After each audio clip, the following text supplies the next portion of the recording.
ఏ sweet shop వాళ్ళైనా అలా దందాను పెంపు చేసేదానికి తీరు తీరు స్వీట్లను తయారు చేస్తుంటారు. సీజన్ బట్టి ఆఫర్లు పెడుతుంటారు. కస్టమర్ల డిమాండ్ని బట్టి ఏవి ఎక్కువ తయారు చేయాలో చేస్తుంటారు. మరిగా అదే కదా వ్యాపారం అంటే, అదును చూసి పదును పెట్టాలి, సీజన్ వచ్చినప్పుడే వాడుకోవాలి. ఇగో ఇట్లనే ఉత్తరప్రదేశ్ రాష్ట్రంలో మిఠాయి దుక్నపోళ్ళు ఎలచ్చల సీజన్ ను మంచిగా వాడుకుంటుర్రు. అగ్గ స్వీట్ దుక్నంలో జనం గట్ల ఎగబడుతుర్రు. ఇంత కడ అంత బాదర్ స్వీట్ ఏమున్నదని అనుకుంటుర్రా?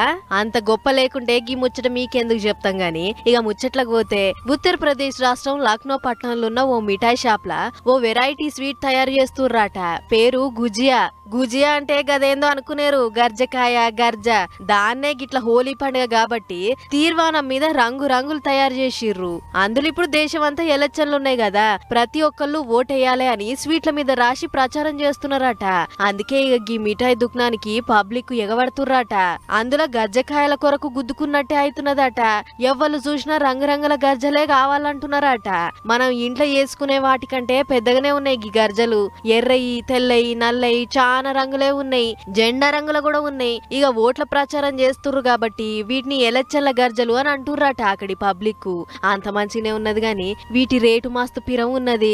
1 కిలో 56,000 దాకా వలుకుతున్నదట. ఓ కొడక, గర్జకాయలకు గంత రేట్ ఏంది అని అనుకోకుర్రి. పండ్లు ఫలాలే కాకుండా పిసరంత బంగారం గిట్లా కలిపి చేస్తున్నారట వీటిని. అందుకే ధర దుమ్ము లేపుతున్నది.